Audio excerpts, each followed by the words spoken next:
Hello everyone. Welcome to JA Trades Expo 2025.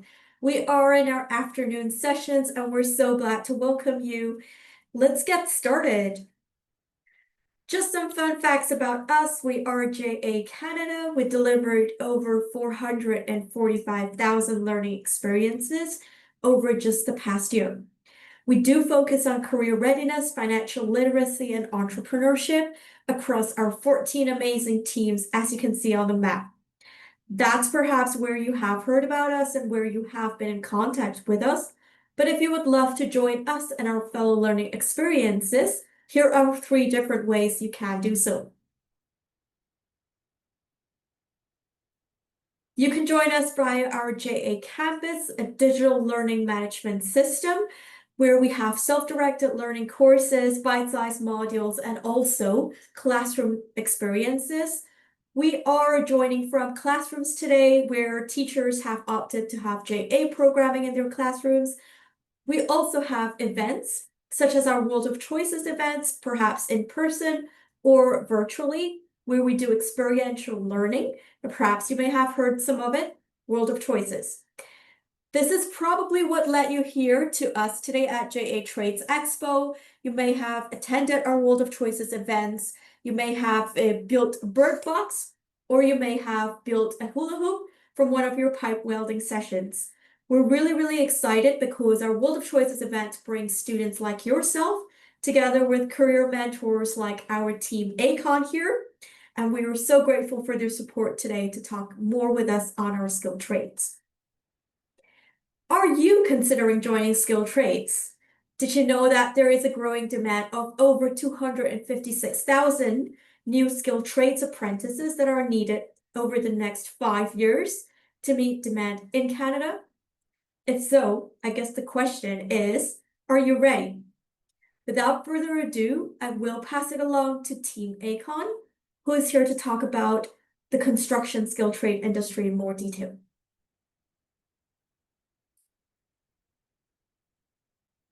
We have 6 different panelists from Team AECON, and to start us off, we're kicking it off with Trevor. He is a senior construction manager, specifically in the Pickering refurbishment project. He started at AECON as a general foreman, and he moved along into other roles.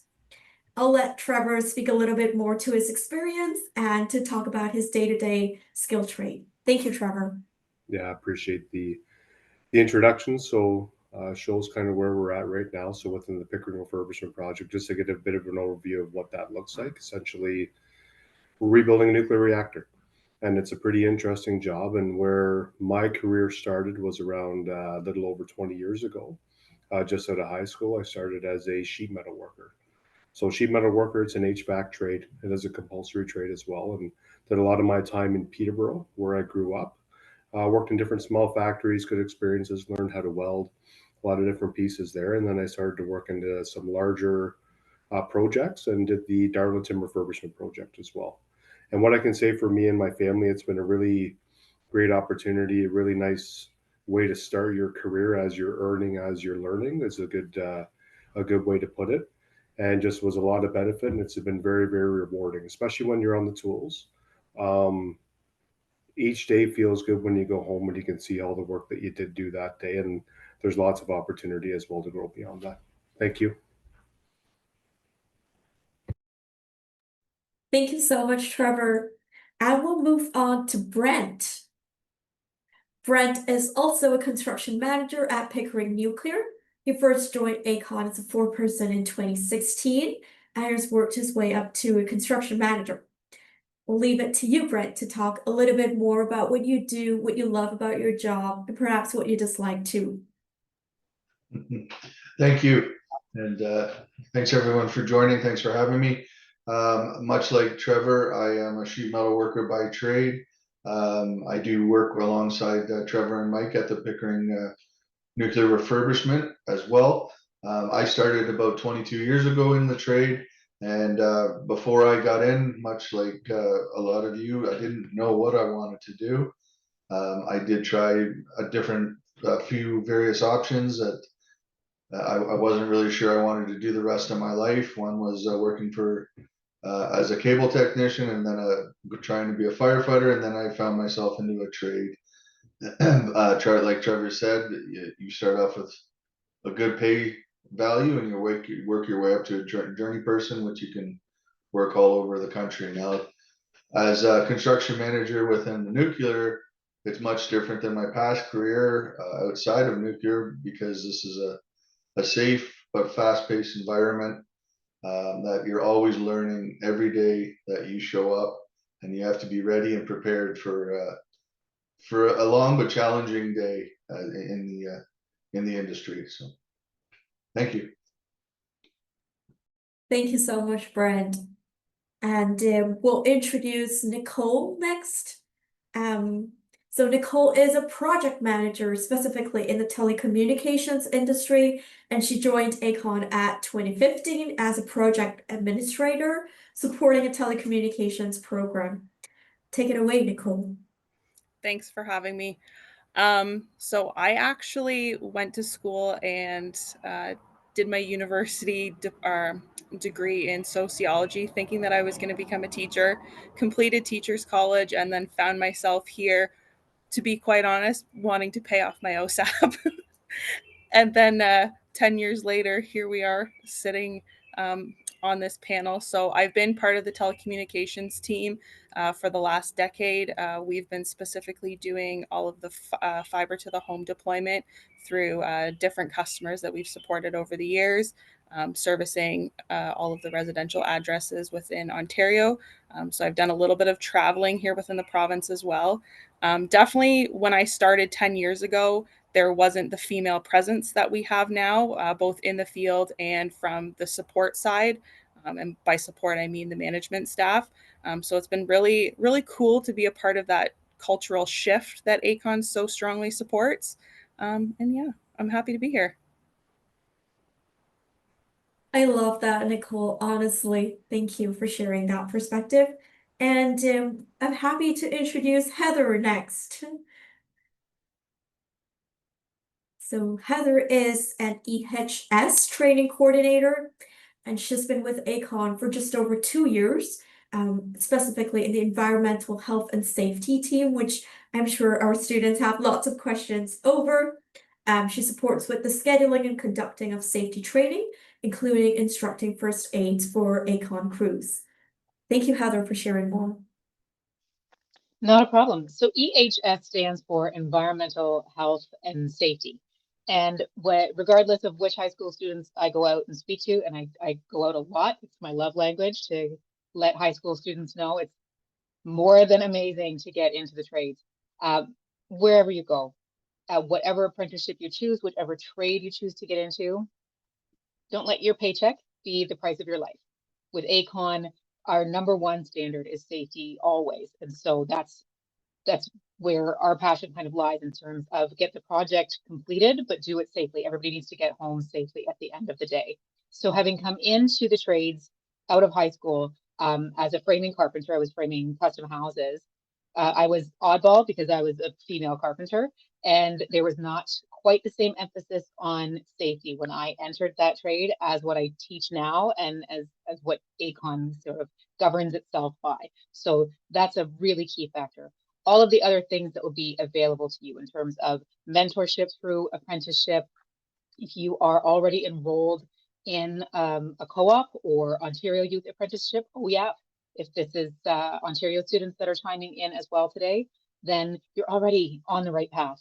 And you can also feel free to switch it up. Sometimes you get out there and, you are, in my case, I'm the carpenter of a carpenter of a carpenter, but I love it.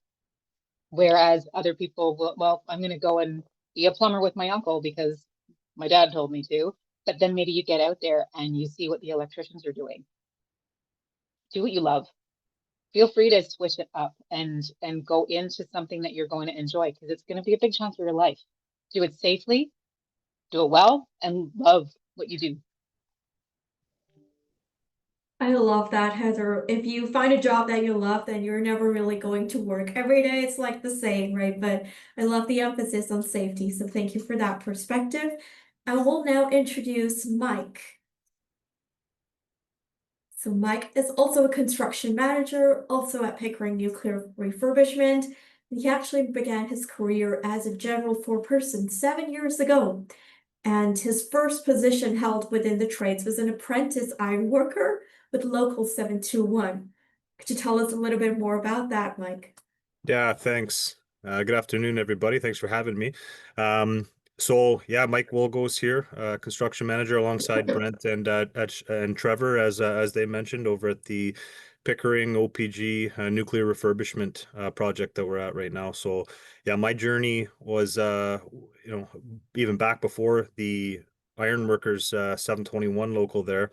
Was I went to university, gave university a try for a couple of years. I wanted to be a lawyer, and I went and studied law for a couple of years, but decided that that wasn't the path that I wanted to pursue, all the way. So I wanted to be a little bit more hands-on. I like moving around quite a bit and staying busy, so to speak. So I pivoted and was fortunate enough to join the ironworkers trade as a first year apprentice and go through my apprenticeship, my 5 year apprenticeship that way. Um, I was, in terms of how things are or recruitment is done now compared to then, it wasn't as public as it is now. There wasn't as many initiatives as there are now, really putting the trades out there. And I mean, there's several reasons for that. There's a lot more work than there was at a certain time. So, and there's obviously just a bigger demand. So very fortunate that way. But early on, did my apprenticeship. The ironworking trade itself deals a lot with high rise structural steel, columns, beams, a lot of crane work, hoisting and rigging, things like that, a lot of welding. So I worked a lot downtown Toronto on some of the high rise structures that are there.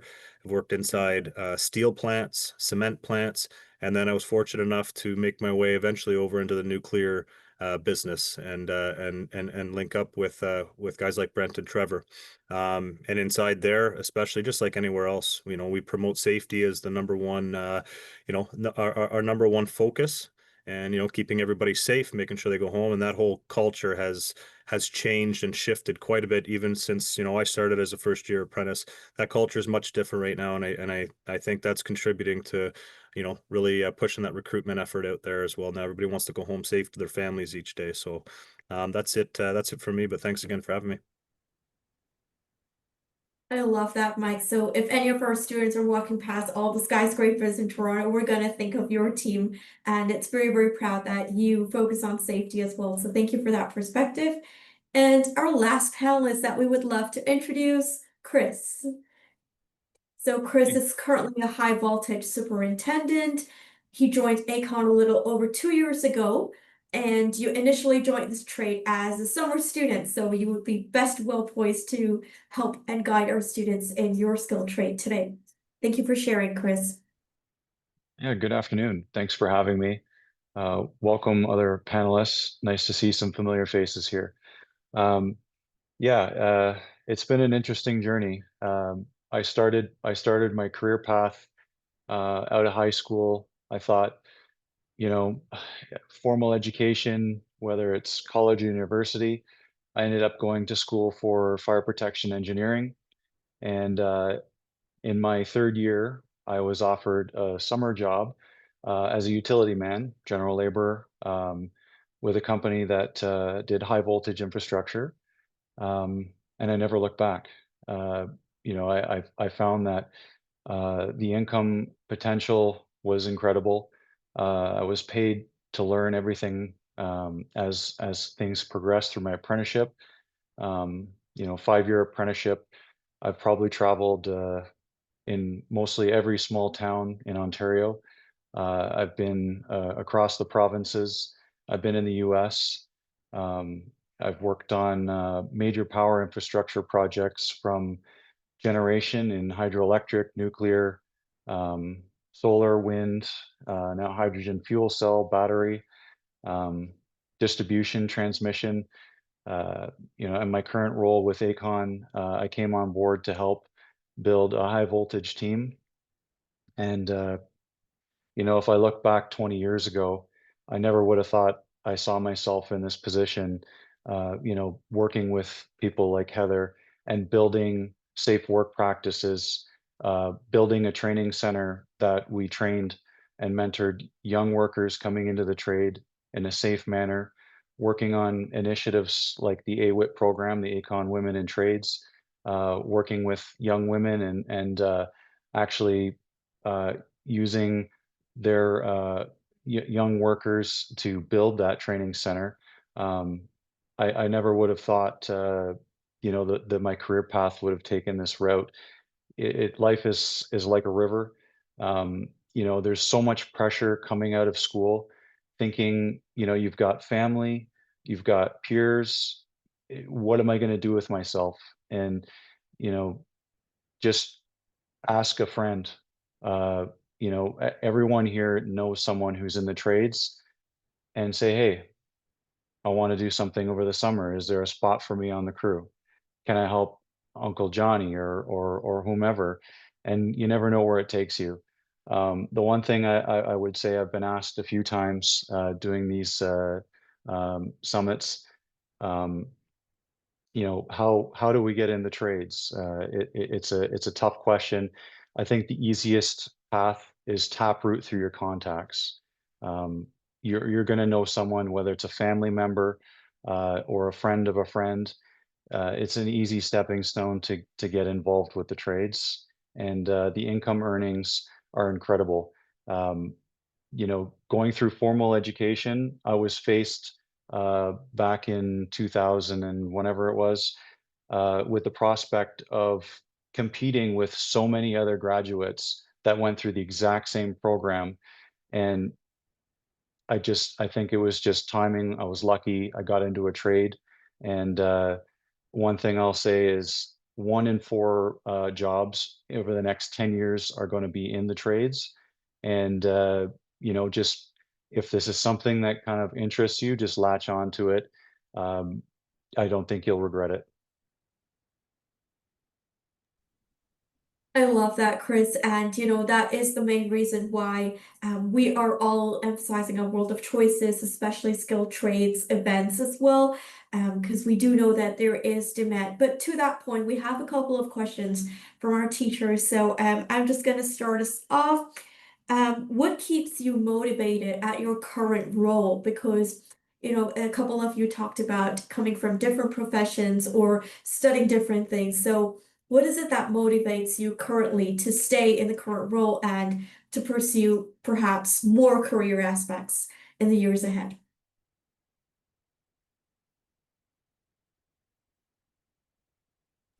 I can answer that one to start.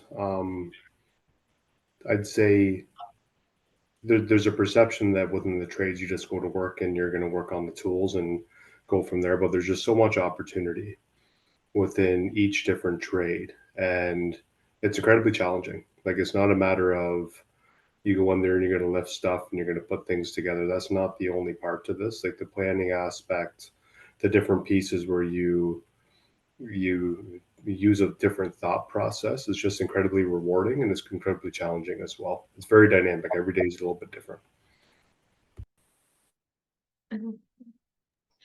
I would agree. It's the rewarding aspect of it. When you start with something that's a thought, it goes through a design. It gets handed over to a construction team to produce, build, and commission, and then hand it over to a client for use. It's a good feeling that you were a part of it, and it's you've accomplished something. And I think we get that feeling quite a bit in the industry.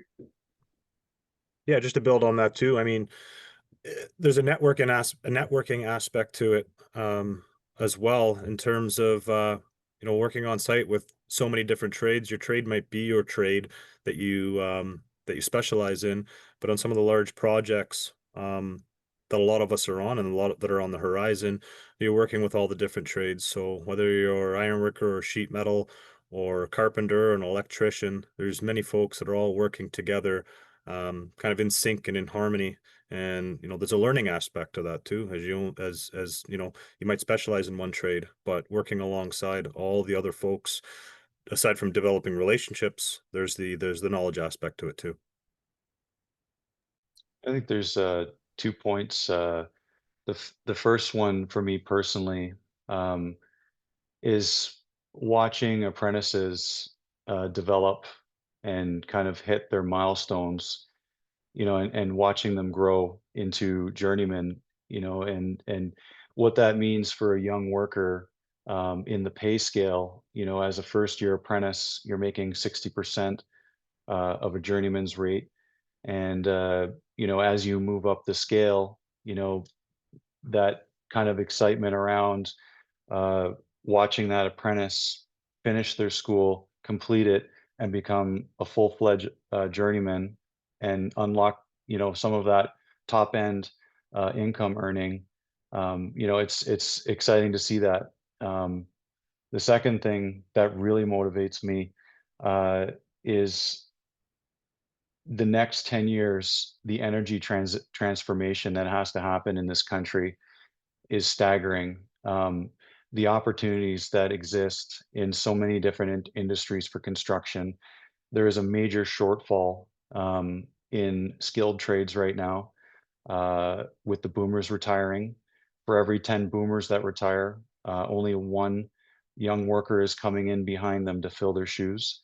So some of the stuff that I'm currently working on right now, in my lifetime, I may not even really see the full benefits from that infrastructure being installed. But what excites me is the opportunities that are laid out for the next generation to kind of pick up the torch and continue building Canada's infrastructure. Chris is out there planting trees, the shade of which you will not sit in, right?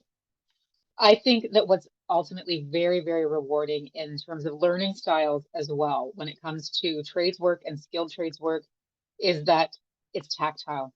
There are people who can sit at a desk and work at a computer every day, and they can, move paper around, and that is rewarding and it's fulfilling for them. And I've done that job too.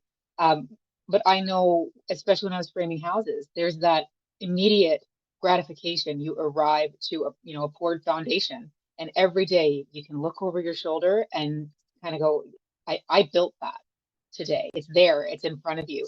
And that those projects change, and the things that you learn on each project can be a little bit different. And then you can come around full circle, and maybe somebody that you worked with on your first project ever you don't see again for a little bit, and then it's like coming home again when you go to another project. And where AECON can have so many different crews that are working together at different points throughout their career. But it is that tactile piece. It is the something new every day. It's working with your hands, it's using your body. And there are people that find that incredibly rewarding. And AECON leans really hard on all of those different learning styles that people can have. And that we do education pieces, because part of being able to be safe and get everybody home every day is understanding how people learn. And that's nice that we have an emphasis on that, as well as our inclusion, our diversity. We're also looking at those ways that people learn, and whether they may be neurodivergent. And I know that for me personally, I do a lot of reading because I have a son that has ADHD, and to try and understand the way that brain can retain information, and how hyper focus is actually an absolute powerhouse thing. When you're all in, devoted to that thing, you're unstoppable. And that's also, I see it a lot in skilled trades workers, is that it's like, well, I was the one who was told I couldn't sit still in class, but the things that can be built by this person are astonishing. And I think Heather makes a good point there too, is it sounds like I'm the only person on this panel who's actually never labored. Straight out of university, I went straight into an administrative role supporting the crews on site, and I still get that satisfaction of driving through a subdivision that I know I have had a hand in constructing, and I've managed schedules and resources and cost and revenue and all those sorts of things, and I still get that same satisfaction of driving through and saying, I built that. The classic AECON quote that we all have on a t-shirt is, I had a hand in doing that. So I think it's good to acknowledge the fact that you can be a part of the trade with also not having to have an interest in actually wanting to do the physical part behind it as well. There's a lot of engineering, design, safety, budgeting, project analysis. There's so much that we do that isn't actually you going out into the field, but you still feel that same sense of reward as everybody else. I love that, Nicole. I really, really appreciated that. Also, because some of our students actually had questions on the safety element. Also, would they always need to be outside through their work? So I think you covered a little bit on that as well. So thank you. We do have a couple of questions, more specific to what kind of courses do I need to take in high school to be able to enter the skilled trades or to be successful in it? So would anybody like to share? I know a couple of you did law and stuff, but based on your experience currently, is there any courses you would recommend? I can jump in on this one. So I would say the majority of the skilled trades require a grade 12 completion. And of course, anything, if there's an opportunity to be engaged with any OYAP programs, so the Ontario Youth Apprenticeship programs, anything like that, any type of construction tech kind of classes along the way in high school are beneficial. But specifically, it's usually a grade 12 completion that's required. Yeah, and then for electrical, for example, I know that the IBW electrical union really hones in on having physics for folks looking to pursue electrical. Thanks.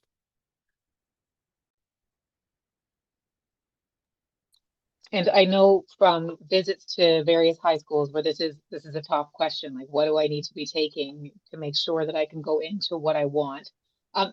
The wonderful world of Google will be able to help you with that if you want to lean specifically on certain trades and what kind of grades you're going to need to maintain and what you're going to need to come out of high school with. Across the board, you will need to have a decent grade in which, whether you are in advanced or you are in basic or you are in, when I was in high school, it's called tech math. I don't know what they call it now. I'm not a mathlete, but I do know how to read a tape measure. But outside of that, literacy, you want to be able to communicate in written word because a lot of stuff is back and forth through email. And I have been informed by a few people in the different visits that I've done. Please don't use text speak and emojis in professional letters, especially your resume. That's my hot tip for today. I guess there's opportunities as well. I know OYAP was mentioned. That's definitely a big one. If there's any co-op opportunities, companies like AECON will take co-op students. I've had co-op students that have worked, did the summer job and then went back to school kind of deal. Again, those opportunities to work for a summer job. If anyone ever offered a training certificate or a ticket, like a first aid, like how to run a forklift, maybe you got a Home Depot job and they give you the opportunity to take a license for a propane forklift or a battery powered cherry picker. Anytime you are offered any kind of training, whether it's paid for by yourself or paid for by an employer, never say no. Your licensing is also very important. A standard G license is typical. In my trade, power line technician or 309A electrician, we require folks to have their DZ licensing. That can be quite costly. However, if you start the progress, especially if you're in the stages of being a student, you may not have the money up front to do the full DZ, but if you start the process, you start studying, you learn what the requirements are, you can do your Z endorsement. That's a written test. The practical component, you'd probably need an employer of some kind to assist to complete that. But anyone who applies for a position that we have and they have a DZ, I'm looking at your resume first.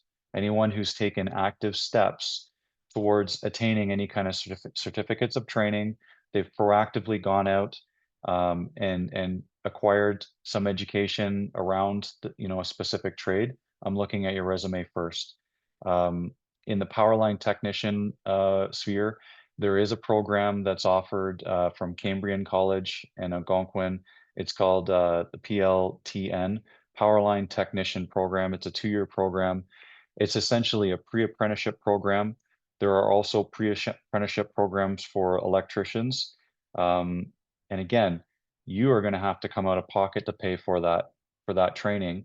If you have an uncle or someone who is already in the trades and you're able to taproot into your contacts, get a summer job, they will pay you instead to learn how to be a safe worker and be in the trades as opposed to you paying. So those are some of the options that I've seen.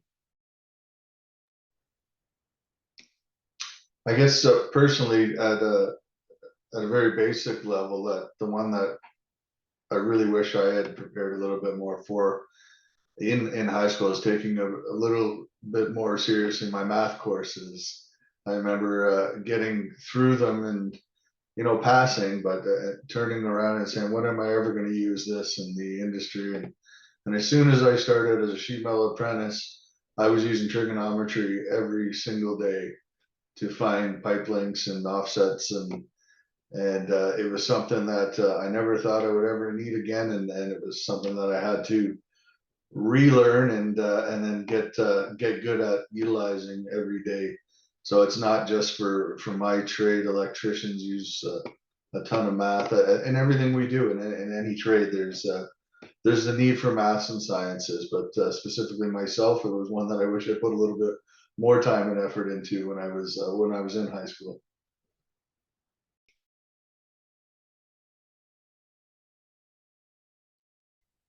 Thank you for sharing. We actually have another question specifically on technology. I think as we are trying to empower students into skilled trades, technology has been seen as some of the ways to improve safety, to make things easier. So perhaps you could share a little bit more. How does technology help you in your day-to-day and maybe in the next few years even?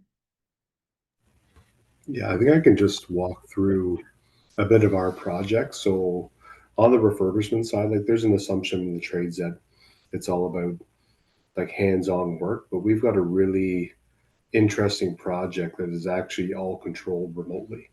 And that's all based on a couple of different pieces with the nuclear environment, but everything's within a screen. You have a joystick, you control the tool sets remotely. It's very, very unique on that end of things. And then even on the welding side, there's an aspect that we do a lot of hand welding still, but there's also a whole orbital welding program that comes through. It's very, very unique and it's very robotic. It's pretty interesting stuff. And then the more we use computers and like ChatGPT and different things to help out our day to day, like technology is coming into construction in a huge way quickly. It's not just the standard assumption that you're going to dig a hole today. No, there's a lot more to it. It's very unique. Just to build on what Trevor was saying there as well too, we see a lot of our folks now evolving from our typical blueprint requirement and reading prints out in the field. Essentially now a lot of our leadership and a lot of our staff have tablets in hand. So whether it's an iPad or a form of like an all-terrain tablet that's in hand for a lot of our work now, and that helps with blueprints, documentation, sign-offs, different things like that. And some of them, looking at different AI initiatives now as well too. Next.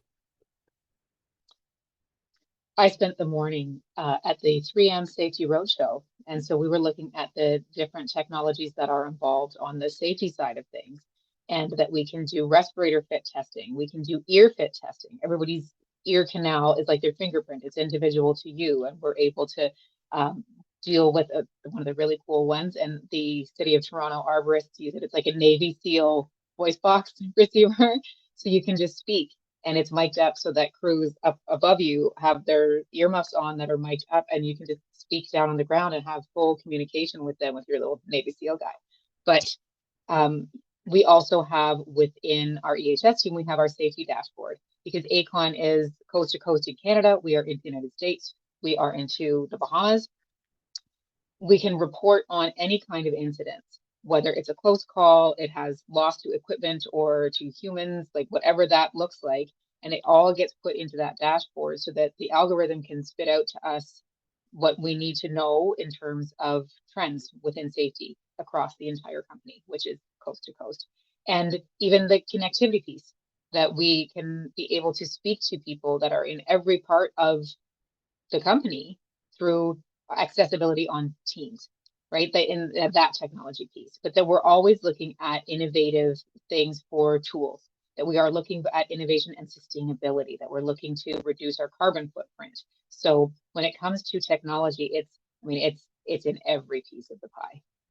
And then we have crews that specifically work on looking into those things. We have an entire department that is for sustainability, but we have an entire department that's for our social media presence. So in the realm of technology, it's across the board, whether it's what we are looking at in R&D on gloves, and we're paying attention to that safety dashboard and the algorithm on what kind of ice cleats we're going to be using on boots in the slippery winter months, and what kind of respirators we're going to be giving to our crews, fall arrest, and how those work, and what kind of hard hats we're going to be leaning on. We're rolling out new hard hats this year as well that have they are type 2 and they have side impact protection, and all of that goes into the different pieces of technology that are involved in how safety comes forward at AECON as well.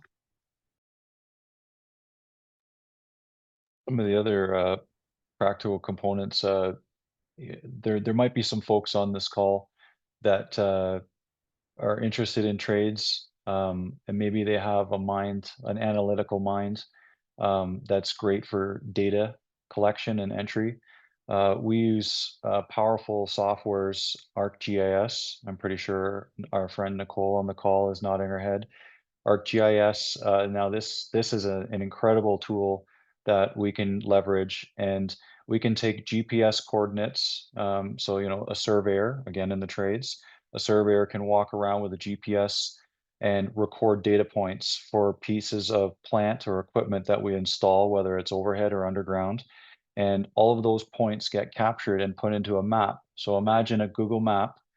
Um, Imagine a Google map that you could see on your screen that has every single data point for a site you've been to, or a home that you've installed fiber to, Nicole, or a pole that we installed, or anything in between. We use drones as well. Very interesting drones that can do LiDAR type scanning. So the drones can fly through a forest or over a forest, and they can actually map the canopy, and it can measure the growth of the canopy. So then you can have schedules on how often you need to trim trees that are close to energized power lines. We have drone technology that will actually install sensors right on transmission lines that'll measure real-time temperatures and things like that. There's also 3D modeling software that we use. We can go in and take a 3D scan. I know the nuclear team is doing this as well in certain places. We can take something that's there existing, 3D scan it, import it into an engineering software like AutoCAD, and now we can add a piece onto what's existing and match it 100% using that. And there's also a 3D goggle version of all of that as well that kind of ties it all together. So you can almost have an AR, augmented reality component, and stand in that space and see what everything potentially will look like when it's fully built and complete. Very exciting stuff.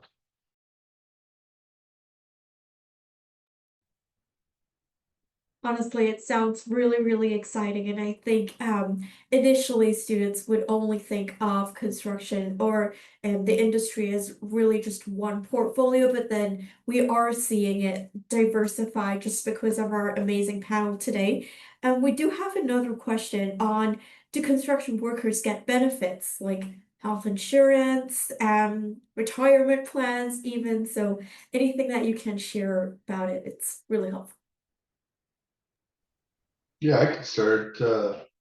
any recognized trade within with a collective agreement in a local union setting has a wage package along with health and wellness benefits and generally a pretty good pension that you contribute to. Sometimes it doesn't start until the second or third year for your pension contributions, but certainly after you get into that pay scale, you do contribute.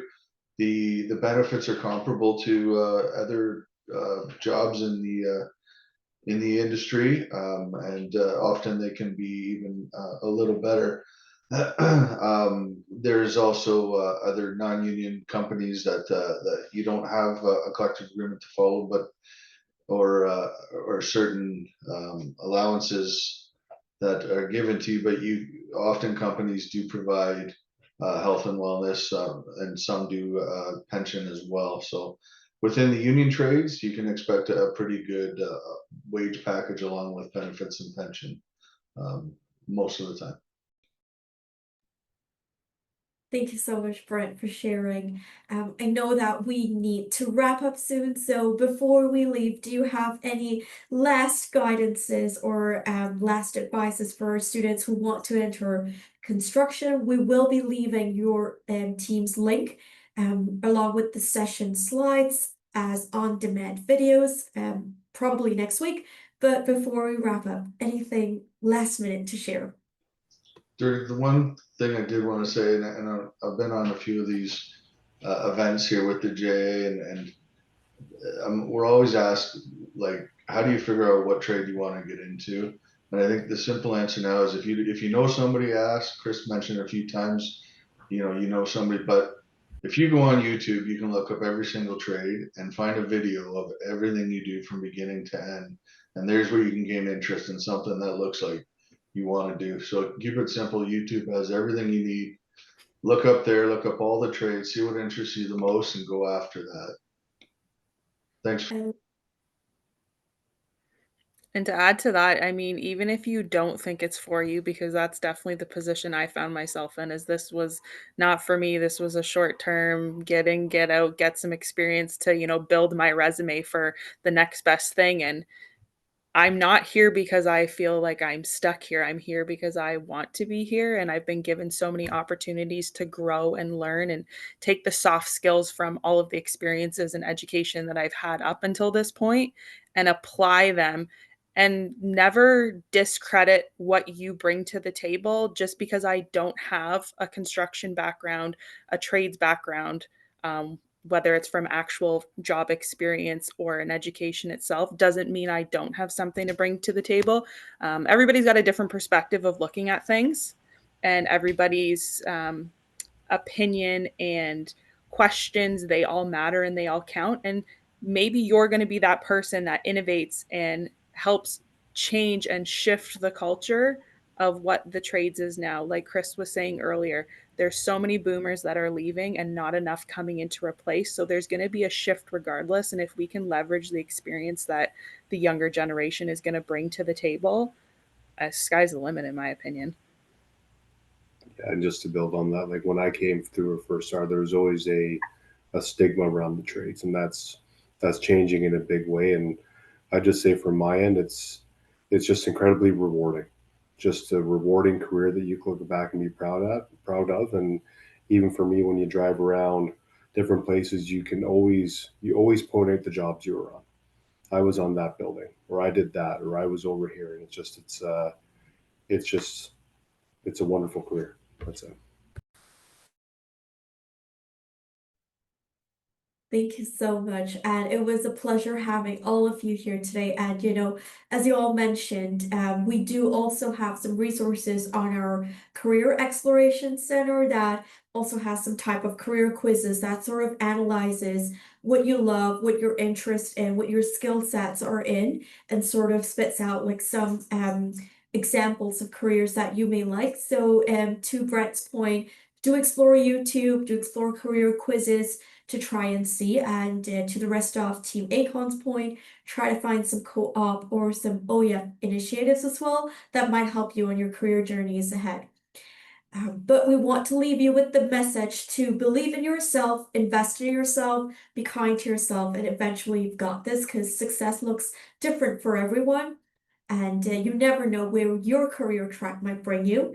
So thank you for today, and thank you for supporting us at JA. Do keep in connect with us via our Instagram or our LinkedIn's, and we will make sure that these videos are on demand next week, along with Team AECON's link to follow them as well. Thank you and have a great day.